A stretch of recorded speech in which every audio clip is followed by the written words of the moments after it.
warahmatullahi wabarakatuh. Jadi Pak, bagaimana ini Pak kabarnya? Alhamdulillah, kami sehat semuanya.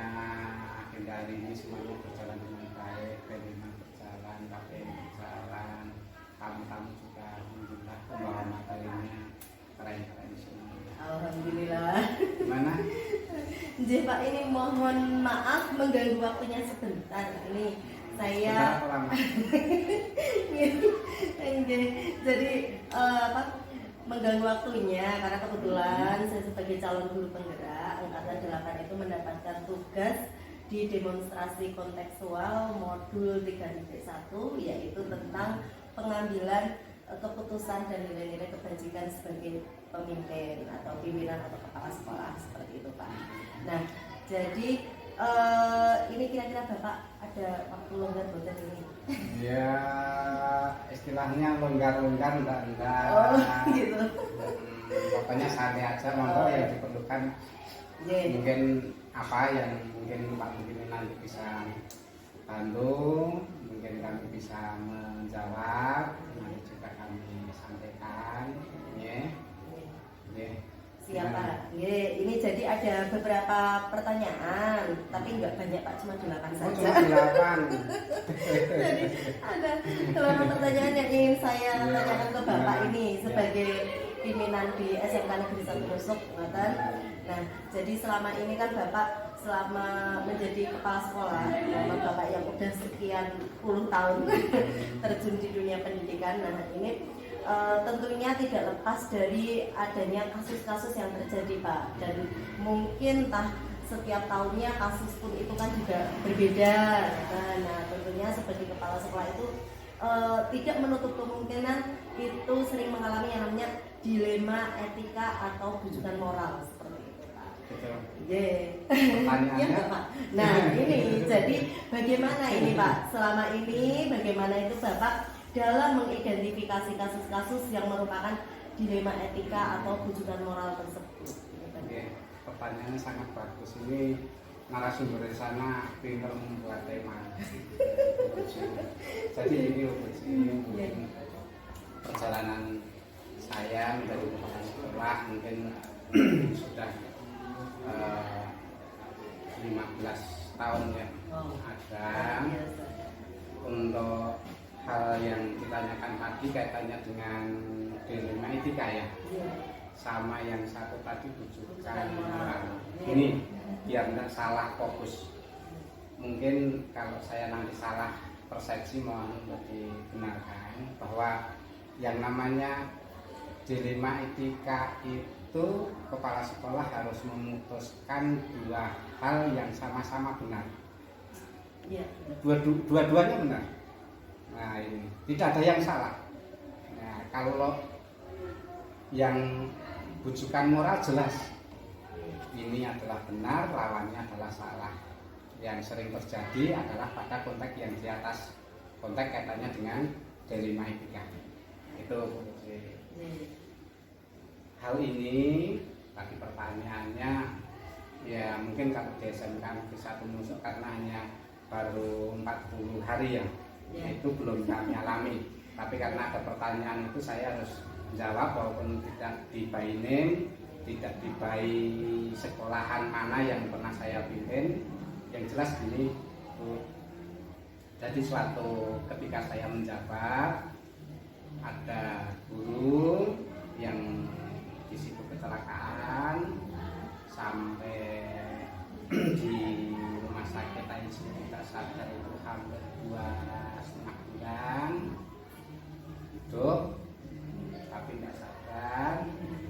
Nah, setelah proses di rumah sakit itu selesai, alhamdulillah beliaunya bisa sadar, bisa sembuh, sehingga guru tersebut setelah selesai pengobatan berhasil sudah kembali ke sekolahan ya. Itu dengan menjalankan tugasnya ya, notabene itu tugas mengajar itu dari pengalaman anak-anak banyak yang berkurang, sehingga banyak keluhan anak-anak tidak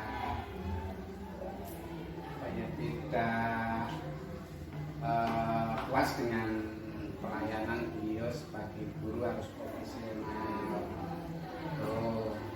Nah, di satu sisi pada waktu saya monitoring evaluasi masuk kelas kalau PKG itu, ternyata guru tersebut juga memang kondisinya masih harus perlu ada waktu, entah itu kapan, tapi saya yakin guru itu nanti akan kembali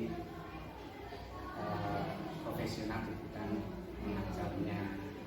Iya, itu sehingga dari pertanyaan itu, ini kasus ini sangat dilema sekali. Saya harus memutuskan apa. Di satu sisi saya seorang kepala sekolah harus memprioritaskan bahwa siswa yang terpenting, mengajar harus profesional.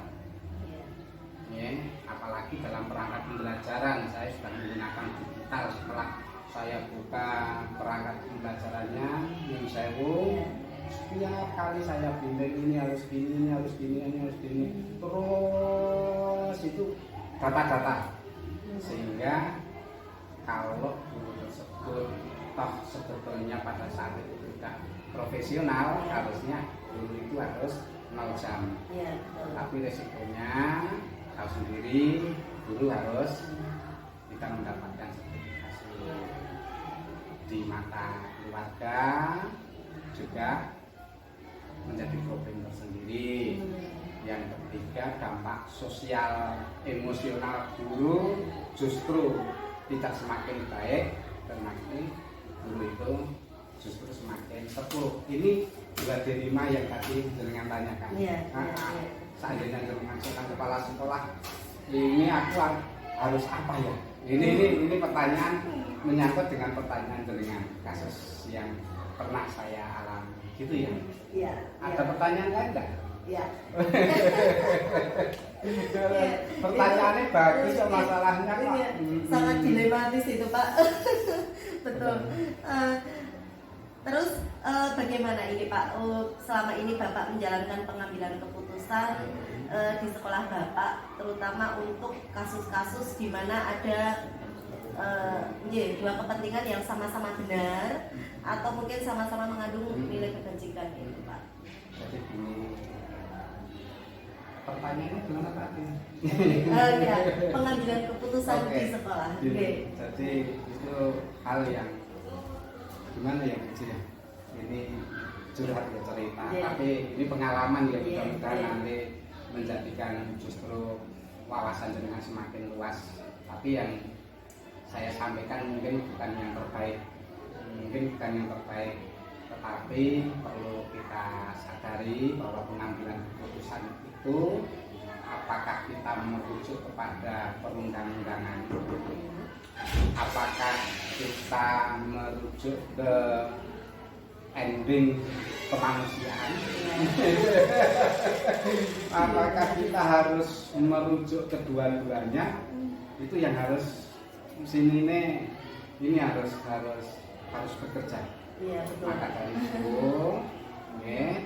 kebijakan yang saya ambil, keputusan yang saya ambil, guru tersebut karena ini guru kejuruan, di kejuruan itu kompetensi itu kan dibutuhkan, ya, sehingga jam mengajarnya pun kan banyak. Kejuruan itu ada yang 8 jam satu kompetensi itu, ada yang 6 jam. Maka saya punya sebuah ide pemecahan masalah agar semuanya tadi yang Pak Mukimin dilema ini sudah tidak menjadi dilema, walaupun masih terbayang. Ya, guru tersebut tetap saya berikan 24 jam, minimal akan sertifikasi juga. Air bisa dicairkan, tetapi kompetensi per kelas itu hanya saya batasi 2 kompetensi seperti kalau dulu saya namakan tim teaching. Ibu. Ji ngulang 2, saya yang ngulang 5 dengan kompetensi yang sama. Oh iya Pak. Ini berarti kekurangan buku Ji ini nanti saya yang mengcover 5 jam. Ibaratnya tidak diulang. Tapi yang mengajar adalah tim saya ini.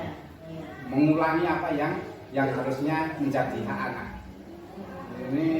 Ini yang apa ya, ini hal yang terkadang masih teringat selamanya. Jadi dengan pengambilan kebijakan seperti itu ya, guru juga insya Allah suatu ketika ya, siapapun orangnya ditarik dengan kecelakaan, ditarik ada yang agak kurang sedikit, itu tidak ada yang mau. Dengan apa ya, inisiatif saya hanya berprinsip suatu ketika Allah akan mengembalikan secara penuh kemampuannya. Jadi jangan sampai guru tersebut istilahnya down normal. Bayangan saya kalau itu saya harus undang-undang, saya memprioritaskan anak, Pak Muhyiddin tidak memprioritaskan kepribadian beliau, mudah 0 jam selesai. Oke, tapi dampak yang terjadi mungkin semakin banyak. Itu pertanyaan panjenengan untuk mengambil keputusan mungkin bukan yang terbaik. Tapi ini luar biasa nih Pak. Jadi kayak ada apa ya, ide baru, ide segar adanya tim teaching ini Pak. Karena kan selama ini saya pun belum pernah mengalami yang namanya tim teaching. Kepepet harus memutar ide dan gagasan supaya semuanya itu aman ya. Terus sekolah juga jalan, anak tetap terlayani seperti itu ya Pak. Baik, luar biasa sekali ini idenya. Terus gini Pak, langkah-langkah atau prosedur seperti apa yang biasanya Bapak lakukan selama ini? Gini, kalau langkah itu memang kami pertama mendapatkan laporan-laporan jelas. Kalau kepala sekolah kan mesti entah itu dari siswa, entah dari teman, bener enggak ya? Ini bener enggak ya? Walaupun itu kan teman lama saya, tapi kan mengumpulkan data dan fakta itulah. Setelah itu data dan fakta apakah benar atau tidak, ditambah lagi fakta-fakta yang saya harus tahu persis pada waktu PKG tadi sudah saya sebutkan secara langsung ya. Secara langsung. Yang kedua, secara administrasi di SAK saya, jadi ada sebuah sistem di situ semua guru harus mengupload administrasi pembelajarannya. Di situ ada konten feedback dari saya, ditanggapi dari feedback. Jadi tidak hanya seperti Office enggak, tapi di situ ada sebuah aplikasi yang walaupun tidak ngomong, tapi ini harus diganti, ini diganti, isinya ini, eksekusinya berulang kali. Berarti bisa langsung ada umpan balik? Iya, umpan baliknya dari saya, yaitu membutuhkan waktu dan ya yang banyak lah. Itu setelah data atau fakta itu memang benar adanya, langkah saya, guru tersebut pada saya dekati, saya panggil, tidak harus ada orang lain dulu, saja ngomong dulu, ada seperti ini, dia juga menyadari.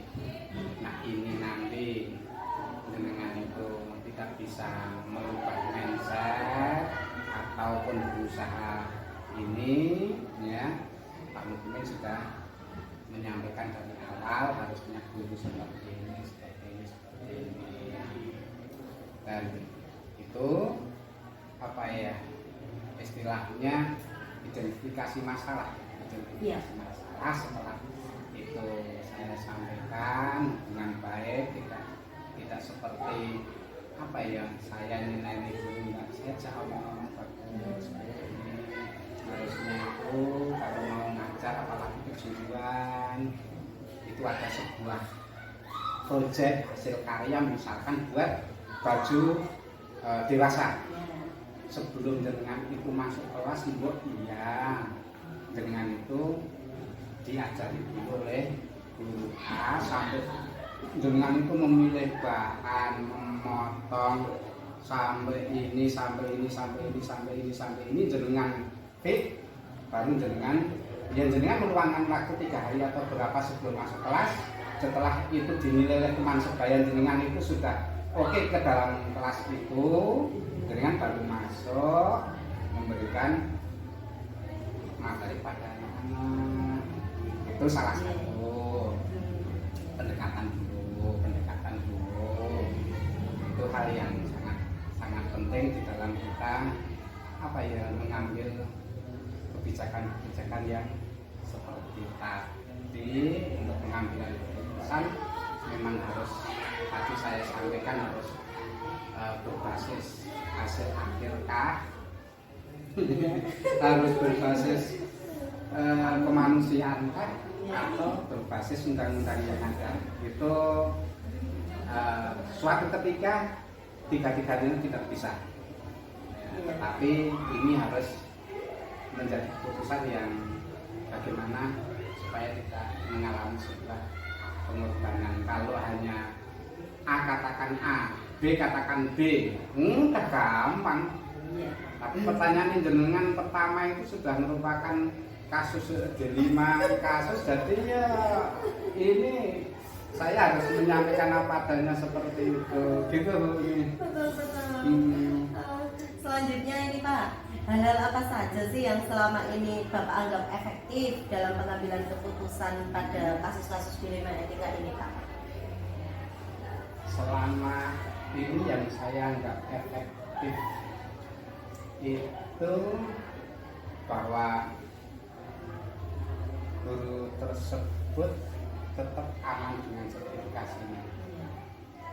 Jadi Anak-anak tetap tim teaching tadi dilayani pembelajarannya dengan baik sehingga orang tua tidak komplain. Hal efektif yang lain adalah dengan istilahnya koordinasi dengan guru-guru kejuruan yang lain, teman sebaya yang lain, satu kata berarti saling kolaborasi satu dengan yang lain. Kalau saya suruh kita koordinasi dengan kejuruan, katakanlah 7 guru, tetapi tidak mengajukan yang ini, siapa yang mau menyandang atau mengalami hal seperti itu, tidak ada. Kalau tidak ada berarti itu tugas kita bersama. Dia menyadari itu kekuatan teman kita itu yang efektif menurut saya. Jadi kekuatan tim ya Pak? Orang pemimpin dengan kemampuan individu enggak, itu harus disembuyung temen. Dia harus diajari. Kalau ngampet dia caranya ngerangan, pun jenis guru. Kita kalau ngajari anak, kalau guru dengan guru itu terkadang diajari kan, ya misalnya, jenengan bisa bom kan gitu. Bagaimana loh kita duduk bareng ngajari orang rumongso diajari bahasanya. Itu betul. Biar tidak merasa digurui gitu ya Pak ya. Oh ini yang terkadang kalau tutor sebaya, istilah zaman sekarang tutor sebaya. Jadi nggak merasa saling menggurui atau digurui. Baik Pak, selanjutnya hal-hal apa saja sih yang selama ini merupakan tantangan dalam pengambilan keputusan pada kasus-kasus dilema etika ini Pak? Tantangannya ya Pak? Tantangannya ya sudah jelas dari awal. Tantangannya pertama, guru tersebut saya nolkan jam, punya dampak yang luar biasa terhadap dirinya, keluarganya, anak-anaknya, masyarakatnya, teman-teman sejawatnya. Itu kita undur dengan pertama. Yang kedua, guru ini saya berikan 24 jam tanpa dengan ada sebuah solusi, maka suatu ketika saya mesti akan diprotes anak, diprotes orang tua. Karena guru A itu harusnya ngajarnya seperti ini, kok guru B seperti ini. Kok kelas yang lain sudah mendapatkan mata pelajaran ini, kok kelas ini baru mendapatkan sampai di sini. Lama-kelamaan itu akan memuncak, kasus itu akan memuncak, dan anak saya yakin akan memberikan respon kepada kepala sekolah untuk memberi sebuah tindakan. Ini pertanyaannya tadi ya bagus sekali ini. Jadi gimana ya Budi ya? Gitu loh. Iya. Jadi memang anak-anak zaman sekarang juga kritis ya Pak ya. Betul. Kalau pelayanan kita kurang baik, nanti biasanya akan itu tantangan dua hal yang selama ini mungkin ya 8 tahun, 4 tahun, 1 tahun, berarti 15-an tahun yang betul-betul unik menurut saya. Kalau hanya menyelesaikan kasus orang absen barang gampang. Tapi kalau sudah tadi D5 ini butuh waktu yang lama untuk dalam hal menyelesaikan ini. Baik. Ini Pak, selanjutnya apakah Bapak memiliki sebuah tata kelola atau tata kelola atau jadwal tertentu ini Pak dalam sebuah penyelesaian kasus dilema? Apakah Bapak itu menyelesaikannya itu langsung di tempat itu atau memiliki sebuah jadwal untuk menyelesaikan, atau mungkin bentuk atau prosedurnya seperti apa Pak yang selama ini sedang berjalan? Iya, dan kalau kasus yang saya sampaikan tadi tidak bisa langsung di tempat, itu harus melalui beberapa proses, beberapa tahapan waktu. Tadi sudah saya sampaikan kan, ini kan kita harus istilahnya itu dalam menyelesaikan kasus itu kan guru tadi kan harus kita panggil, keluarganya harus kita panggil, keadaannya seperti ini. Jadi dibuat, ya tetap dibuat jadwal lah, artinya walaupun jadwalnya itu tidak Senin, Selasa, Rabu, Kamis, kita pakai tempo dulu. Berarti step by step. Iya, saya pantau dulu. Ada kemajuan kah dari kemarin? Oh, belum. Tadi saya panggil lagi. Baru panggil lagi. Oh, kok ini sudah 1 bulan, dan saya panggil itu harus dimotivasi. Jadi penyelesaiannya jadwalnya bukan jadwal Senin, Selasa, Rabu, tetapi jadwal kalanya stepnya yang itu yang diubahkan. Iya, betul. Jadi mulai dari bertahap ya Pak, karena memang kasusnya ini dilema itu ya cukup rumit. Ya, gitu kan kira-kira. Jadi sedikit menguras waktu dan pikiran ini. Tapi sudah menjadi tanggung jawab dan harus diselesaikan. Iya, betul. Baik Pak, selanjutnya ini adakah seseorang atau faktor-faktor apa yang selama ini mempermudah atau membantu Bapak dalam pengambilan keputusan kasus tersebut? Saya selalu bahwa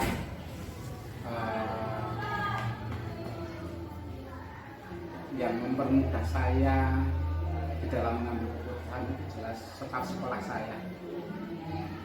Pada waktu saya berhadapan dengan beliau, ya, guru tersebut jelas itu saya tidak menghadirkan staf, tetapi saya punya jadwal tadi yang saya sampaikan sebelumnya. Tetap saya harus mengundang staf saya sampaikan, dia saling kolaborasi, Pak ini itu faktor yang saya itu enjoy. Jadi bukan individu saya, ini faktor yang mempermudah saya itu sumbangsih dari teman staf.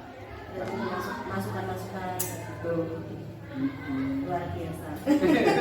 Berarti Bapak masih kepala sekolah yang sangat terbuka ya dalam menerima masukan dari staf. Sama sekolah ini milik kita bersama, bukan milik kepala sekolah, Bu Puji. Jadi nggak serta merta kepala sekolah langsung mengambil keputusan. Apalagi keputusan yang seperti itu, nah ya, keputusan istilahnya hanya apa ya, guru tadi saya sampaikan, saya guru nggak ngajar, guru nggak menyusun apa tugas-tugasnya, guru tidak menyampaikan A, B, C, alah mau sambil jagongannya lambung. Karena ya itu, tapi tidak ada dilemanya itu ya Pak ya. Pertanyaannya dilema kok itu kan masalahnya. Biar yang diwawancarai melu mumet. Baik Pak, ini pertanyaan terakhir ini Pak, satu lagi. Nah, ini dari semua hal yang telah disampaikan Bapak tadi, ini kira-kira pembelajaran apa sih yang dapat Bapak petik dari pengalaman Bapak dalam pengambilan keputusan di wilayah ini? Jadi hikmah yang dapat saya ambil dalam kita memutuskan sebuah kasus, ya, itu kita harus memperhatikan efek, tidak sekedar ini undang-undangnya seperti ini, peraturannya seperti ini, titik dengan harus ini, tapi harus kita juga bahwa kita hidup di dunia ini, kata orang-orang dulu, kita hidup seorang bukan berarti kita harus hidup bermasyarakat, berhubungan satu dengan yang lain. Dalam pengambilan keputusan juga harus kecuali perundangan memperhatikan dampak psikologis kasus yang harus kita putuskan, harus kita amati. Jadi dua-duanya itu harus jalan, dua-duanya jangan sampai ada yang merugi. Kalau bisa itu semuanya dapat kita apa ya, selesaikan dengan kekeluargaan, musyawarah. Itu adalah hal yang apa ya, yang harus kita kedepankan. Itu saya kira itu saja ya. Luar biasa sekali nih Pak. Waduh, saya jadi akhirnya ikut membayangkan ini. Oh Pak, kalau posisinya di Bapak itu seperti apa sebenarnya dilemanya. Nah itu. Jadi sangat luar biasa, dan ini terima kasih sekali Pak atas obrolan kita yang beberapa menit ini. Berapa menit atau berapa jam ini Mas? Sepertinya sampai 1 jam ini Pak. Ini cukup luar biasa dan memberikan pembelajaran yang luar biasa bagi saya. Jadi mungkin dari kasus dilema yang pernah Bapak hadapi ini bisa menjadi pembelajaran bagi saya pada suatu saat. Mungkin saya dilema juga dalam pengambilan keputusan pada saat menghadapi siswa-siswa saya seperti itu Pak. Ini matur nuwun sangat ini Pak, sudah mengganggu waktunya. Iya, sampai bertemu di lain kesempatan. Iya, dan selamat beraktivitas kembali Pak. Terima kasih. Oke. Assalamualaikum. Ya, Waalaikumsalam. Ya. Pada suatu saat mungkin saya dilema juga dalam pengambilan keputusan pada saat menghadapi siswa-siswa saya seperti itu Pak. Ini matur nuwun sangat ini Pak, sudah mengganggu waktunya. Iya, sampai bertemu di lain kesempatan. Iya, dan selamat beraktivitas kembali Pak. Terima kasih. Oke. Assalamualaikum. Ya, Waalaikumsalam. Ya.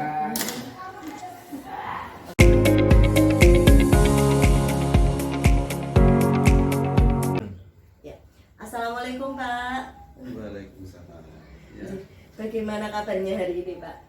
Ya, alhamdulillah sehat, baik. Everything is running well. Mohon maaf Pak, ini mengganggu waktunya sebentar. Jadi ini saya calon guru penggerak angkatan 8, di mana pada modul 3.1 itu saya mendapatkan tugas untuk mewawancarai tiga kepala sekolah, di mana itu harus satu jenjang. Kebetulan saya mengajarnya di SMK, jadi saya mewawancari tiga kepala SMK seperti itu Bapak. Nah, salah satunya Bapak ini. Nah, ini kira-kira Bapak ada waktu untuk kita bincang-bincang sebentar, Pak? Kalau untuk SMK selalu ada waktu. Alhamdulillah luar biasa memang Bapak.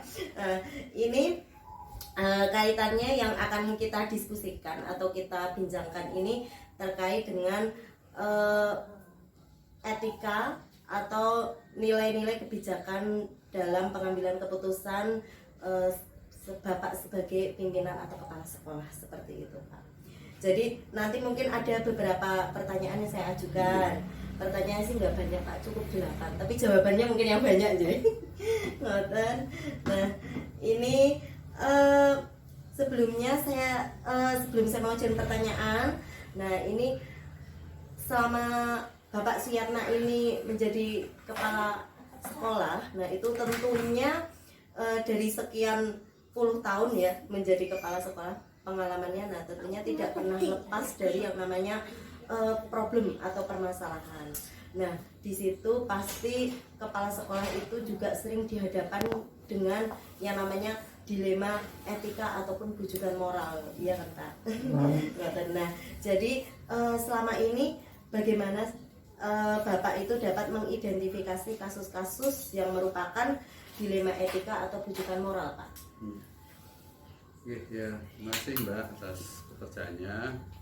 Jadi seorang kepala sekolah itu visinya ya melayani agar pelayanan pendidikan itu bisa berjalan lancar. Ya, berkaitan dengan masalah ya tentu di setiap tempat pasti ada masalah, tinggal bagaimana kita mengatasi, memecahkan, membantu teman-teman dalam mengatasi masalah. Di antaranya ada dilema etika ya. Dilema itu kan sesuatu hal yang harus ada dua hal yang harus kita pilih, kita putuskan. Dilema etika itu kan ada dua pilihan ya, yang sama-sama benar dan kita harus membuat keputusan, karena salah satu sikap seorang leader itu harus salah satu adalah decision maker, harus segera membuat keputusan dengan segera. Oh ya, jadi kira-kira apa Pak kasus yang pernah Bapak alami? Ya misalkan dalam pelayanan pendidikan itu seorang guru itu selain dia seorang pendidik Ya. itu dia juga punya tugas, punya kompetensi sosial. Dia juga sebagai peran sebagai orang tua kalau dia punya anak. Ya. Dan dia juga berperan sebagai seorang anak apabila masih punya orang tua. Nah di situ seorang guru juga punya kewajiban untuk mendidik, tapi dia juga status sosial sebagai seorang yang hidup di masyarakat juga punya kewajiban di sosial. Sebagai seorang anak dia juga punya kewajiban terhadap orang tua. Sebagai orang tua dia punya kewajiban untuk tanggung jawab pada anak maupun suami dan istri. Nah disitulah kadang-kadang terjadi dilemanya itu di situ ya. Iya. Sementara ketika seorang guru punya jam mengajar, dia sebagai seorang pendidik wajib mempunyai untuk melaksanakan proses pembelajaran. Tapi di saat lain anaknya yang di rumah sakit, dia juga terpanggil. Oh, saya juga statusnya sebagai seorang ibu, punya kewajiban untuk melayani anak yang di rumah. Kadang-kadang seperti itu, Pak. Iya, dilemanya seperti itu ya, Pak. Baik, jadi selama ini bagaimana nih Bapak menjalankan pengambilan keputusan di sekolah, terutama dalam kasus-kasus di mana ada dua kepentingan yang sama-sama benar atau sama-sama mengandung nilai kebajikan, Pak? Ya, kasusnya kan seperti tadi. Ya. Tadi itu hanya salah satu kasus, tapi sebenarnya banyak yang seperti itu, dia benar kasusnya benar. Nah kita juga dalam hal seperti itu kita harus bijaksana dan kita juga mencari apa ya, informasi kebenaran itu dulu. Ya. Jangan-jangan seorang guru meninggalkan kelas mau pulang karena anaknya sakit, ternyata tidak. Itu juga kita harus cross check dulu. Yang pertama adalah kita pastikan kebenaran informasi itu. Tidak boleh merugikan peserta didik. Karena kita sudah tahu ya, anak-anak itu sudah bangun pagi, ya disiapkan makan orang tua, dikasih uang saku. Kalau sampai di sekolah kok gurunya tidak ada, betapa berdosanya seorang guru itu. Ya, kami dalam hal ini kita harus bijak. Jadi karena dua-duanya benar, ya bagaimana siswa di sekolah itu tetap terlayani, sementara anak atau suami atau istri yang ada di rumah itu juga terlayani. Jadi langkah-langkah atau prosedur seperti apa nih yang biasa Bapak lakukan selama ini? Ya, tadi saya sampaikan bahwa anak harus tetap terlayani peserta didik. Maka langkah yang kita lakukan, pastikan anak yang di kelas itu mendapat pengawasan. Jadi sebaiknya guru itu bisa bertukar jam dengan guru lain agar anak yang di sekolah itu tetap terlayani. Dan keluarga yang di rumah itu juga bisa terlayani. Berarti intinya anak tetap terlayani, rumah juga, keluarga yang di rumah juga tetap terlayani, dengan solusinya itu tadi ya Pak, guru bisa bertukar jam dengan teman guru yang tidak mengajar pada saat itu. Ya, bagus sekali Pak ini Pak idenya. Jadi solutif sekali. Terus ini Pak, ada lagi pertanyaan berikutnya, yaitu hal-hal apa saja yang selama ini Bapak anggap efektif dalam pengambilan keputusan ini Pak? Dalam pengambilan keputusan yang efektif ya kita harus berbasis data, harus berbasis fakta. Jadi kalau tidak ada dasar, tidak ada fakta, tidak ada data, kita akan mengambil keputusan yang tidak betul. Ya, baik. Jadi memang kita harus ada dasarnya ya Pak untuk pengambilan keputusan. Betul. Selanjutnya Pak, ini hal-hal apa saja sih yang selama ini merupakan tantangan dalam pengambilan keputusan itu Pak? Dalam mengambil keputusan itu tantangannya ya nanti ketika implementasi. Pasti satu keputusan itu saya yakin tidak semua bisa menerima 100%. Pasti ada yang pro, ada yang kontra. Nah inilah yang harus kita siapkan selama itu sesuai dengan visi misi sekolah, itu kita kawal. Jadi tantangannya ya nanti pasti ada yang tidak setuju dengan keputusan yang kita ambil dari sekian banyak guru dan karyawan itu. Iya, karena kadang nggak semua orang itu bisa sependapat ya Pak dengan kita, karena ide seseorang itu memang beragam. Tapi kita lebih mementingkan kepentingan umum dan kesatuan pendidikan. Baik, berarti intinya nanti lebih dari keputusan yang diambil itu memang selalu ada tantangan, tapi tetap kita lebih mementingkan kepentingan yang lebih luas. Ya. Baik Pak, terima kasih. Selanjutnya, apakah Bapak memiliki sebuah tata krama atau mungkin jadwal tertentu dalam penyelesaian suatu kasus dalam dilema etika ini Pak? Atau mungkin setiap ada kasus Bapak bisa menyelesaikannya di tempat secara langsung atau dalam bentuk atau prosedur seperti apa itu Pak? Dalam menyelesaikan masalah itu kuncinya satu, komunikasi. Komunikasi. Jadi kita sesering mungkin komunikasi, tidak harus menunggu adanya kasus. Kita dekati mereka, kita keliling ke ruang-ruang guru di mana mereka berada. Nah, untuk secara keseluruhan itu minimal 1 minggu sekali kita adakan briefing untuk komunikasi. Briefing itu tidak semata-mata pembinaan, tapi interaktif. Mungkin dari guru ke kepala sekolah atau dari karyawan kepala sekolah, atau informasi penting kita sampaikan. Jadi tidak menunggu masalah itu besar. Berarti ya nggak menunggu ada event-event apa baru rapat guru gitu ya Pak ya. Berarti memang untuk sebelum ada masalah pun sudah adanya terjalin komunikasi dan juga kedekatan itu tadi ya Pak. Berarti antara kepala sekolah dan guru juga seperti itu. Bagus sekali nih Pak. Jadi ada kedekatan ya secara chemistry juga ada, kedekatan emosional dan chemistry seperti itu Pak. Ini Pak, selanjutnya adakah seseorang atau mungkin faktor-faktor apa gitu Pak yang selama ini mempermudah atau membantu Bapak dalam pengambilan keputusan Pak? Tembok ya, tembok itu kalau kita mau ngambil keputusan itu kita musyawarahkan dulu dengan tembok ya, tim manajemen sekolah. Tapi kalau itu sudah menjadi keputusan ya harus kita kawal, kita tegas ya gitu.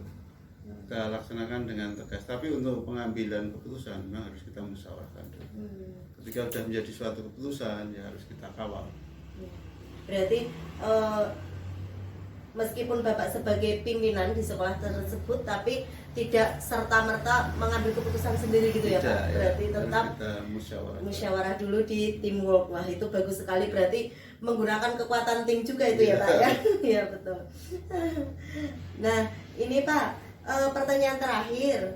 Nah, dari semua hal yang disampaikan Bapak tadi, kira-kira pembelajaran apa sih yang dapat Bapak petik dari pengalaman Bapak selama mengambil keputusan saat menghadapi kasus-kasus dilema etika ini Pak? Intinya seandainya ada masalah, ada kasus itu jangan dibiarkan sampai besar. Seperti api itu kalau kecil sudah kita matikan, tidak akan menjadi kebakaran yang lebih luas.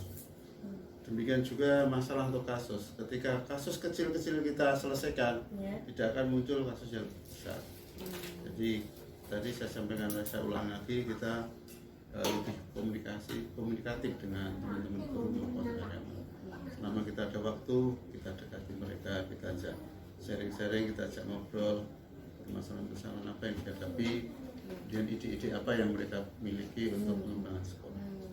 Berarti ada sharing juga ya Pak? Sharing, ya? tidak harus di tempat formal, di dalam rapat. Berarti Ya. mungkin pada saat Bapak keliling ke kelas atau ruang guru, itu misalkan bisa ngobrol dengan guru, bisa sharing, saling menyampaikan ada ide dan lain sebagainya seperti itu ya Pak. Ya. Dan juga kami mengadakan manajemen review melalui Google Form gitu. Masukan-masukan apa itu tetap kita tampung. Mungkin ada guru atau karyawan itu sungkan untuk menyampaikan permasalahan. Nah, kita fasilitasi di Google Form itu sehingga mereka tidak tahu siapa masukan, kritikan apa itu sudah kami lakukan. Berarti kayak mungkin apa ya, surat atau apa, tapi itu dalam bentuk elektronik ya Mas. Berarti Google Form. Nah, itu saya malah baru dengar itu Pak tentang manajemen review itu inovatif. Jadi kadang memang guru kalau menyampaikan secara langsung kan ada rasa segan. Berarti misalkan kita menyampaikannya lewat tulisan, nah mungkin akan berbeda seperti itu. Berarti selama ini Bapak juga membaca review dari teman-teman? Saya baca ya. Untuk misalkan bagaimana pelayanan kepala sekolah kepada guru karyawan selama ini, saya hanya pilihannya ada puas dan belum puas ya. Ya alhamdulillah selama ini kepuasan sudah di atas 95%. Alhamdulillah. Dari angket yang kami sampaikan. Seperti itu. Baik Pak, alhamdulillah ini semua pertanyaan sudah terjawab. Jadi saya pun hari ini belajar banyak dari Bapak Suyatna terkait pengambilan keputusan dan nilai-nilai kebajikan